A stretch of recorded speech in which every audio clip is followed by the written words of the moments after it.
If you've been wondering how your B2B SaaS funnel stacks up against everyone else in 2026, this video is for you. We're going deep on conversion rate benchmarks, every funnel stage from visitor to closed one, and across 6 different verticals. We pulled data from Varos, HubSpot, Unbounce, and Bessemer so you can see exactly where the gap between average and top performers has opened up. Let's get into it. Here's the most important number in this entire video: 16. If you double conversion at just 4 stages of your funnel, that compounds to 16 times more pipeline from the exact same ad spend. That's not extra budget, that's optimization. The average B2B SaaS company converts 2 to 5% of website visitors into leads. The top 10%, they're at 8 to 15%.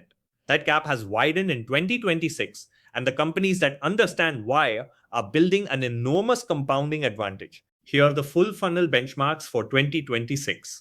Visitor to lead, average 2 to 5%, top 10% at 8 to 15.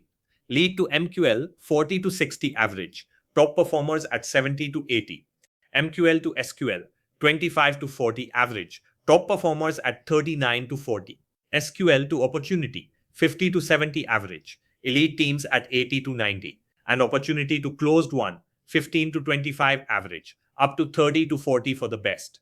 The full end-to-end funnel number is 0.1 to 0.5% average versus 1 to 2% for top performers. That is a 4 to 5 times difference in total conversion from the same traffic. Let's zoom into the first stage, visitor to lead. Average is 2 to 5%. Top 10%, 8 to 15%. 3 things separate them. First, single CTA landing pages. Unbounce data shows they convert at 13.5% versus 10.5% for pages with multiple calls to action. Second, custom design pages outperform templates almost 4 to 1, 11.6 versus 3.8%. Third, intent matching. If someone clicks an ad about HR software onboarding and lands on your generic homepage, you've already lost them. Match the page to the search intent and apply the 5-second rule. A cold visitor should immediately know what you do, who it's for, and what to do next. MQL to SQL is where most B2B SaaS companies hemorrhage pipeline without realizing it. Average rate is 25 to 40%. Top performers are at 39 to 40%. But here's the red flag. If your MQL to SQL is below 15%, you have a structural problem. Either your lead storing is broken, or sales and marketing have completely different definitions of what a qualified lead is. The fix? 3 things. First, align on one shared written definition of an SQL. Second, add firmographic signals, company size, industry, tech stack. Third, layer in behavioral signals, pricing page visits, demo page views, how many times they've returned to the site. That combination is what separates real signal from noise. Stage 4, demo to opportunity. Average is 60 to 80%.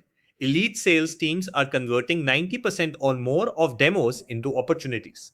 If your number is significantly lower, you have one of 2 problems.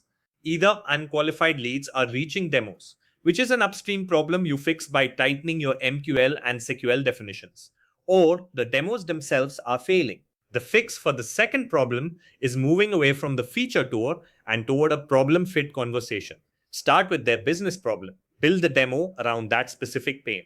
Close by mapping your solution directly to their stated goals. That shift alone can move demo to op by 15 to 20 points. Now let's look at conversion rates by vertical, because your industry has a massive impact on what good looks like. At the top, vertical SaaS, niche tools built for one specific industry, converts at 3 to 7% because the ICP is narrow and match rates are naturally high. HR tech is close behind at 3 to 6%. MarTech runs 2 to 4%. FinTech comes in at 1.5 to 3. Compliance adds friction to every step. DevTools and infrastructure are at 1 to 2.5%, though they supplement with free trial funnels. And cybersecurity has the lowest visitor to lead rate at 1 to 2% because evaluation cycles run 90 to 180 days and buyers do most research anonymously before ever filling out a form. Here's something most teams miss. What you should optimize for changes completely based on your ACV.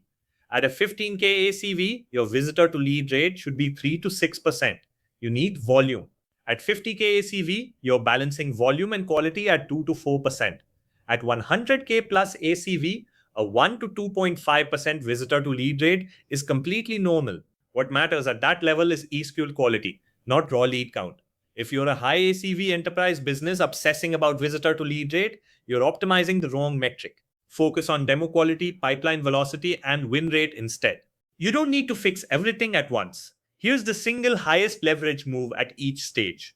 For visitor to lead, build intent-matched landing pages with 1 CTA and 5-second clarity. For lead to MQL, combine firmographic and behavioral scoring to automate your ICP filter.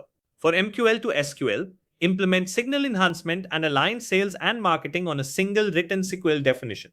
For SQL to opportunity, use objection-based creative ads and content that directly address the top 3 reasons buyers don't convert to pre-qualify buyers before the demo.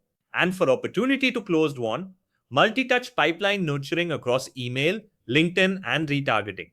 One move per stage. That's your 16x. If you're thinking about using an agency to improve conversion, here's how the top B2B SaaS agencies compare on the infrastructure that actually drives conversion. Growth Spree includes custom intent-matched landing pages, proprietary QLA signal enhancement, and full funnel MCP reporting. All for $3,000 a month. Month to month, Hawk SEM starts at $5,000 and their CRO is scope dependent. Ability uses analytics-based reporting with no signal enhancement. Single Grain is full service but starts at $10,000 plus. And disruptive advertising is enterprise pricing with a 6-month minimum. The key difference? Most agencies drive traffic. Growth Spree is built specifically to drive conversion because that's where the 16x actually lives. 4 things to take away from this video. 1. The gap has widened. Top 10% convert at 8 to 15%, while the average is still stuck at 2 to 5%. That gap is wide enough now that it determines who wins market share in most B2B SaaS categories. 2. 2x conversion at just 4 stages equals 16x more pipeline from the same traffic. That math should completely change how you think about budget allocation. 3. Conversion is a design and intent matching problem, not a traffic problem.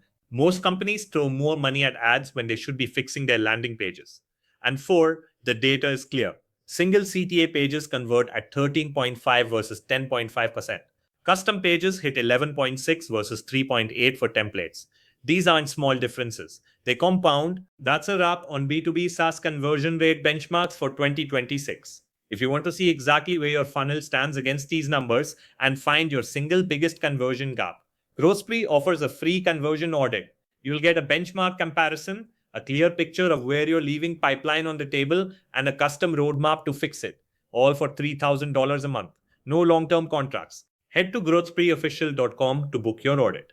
And if you found this video useful, hit subscribe. We publish data-backed B2B SaaS marketing content every week. See you in the next one.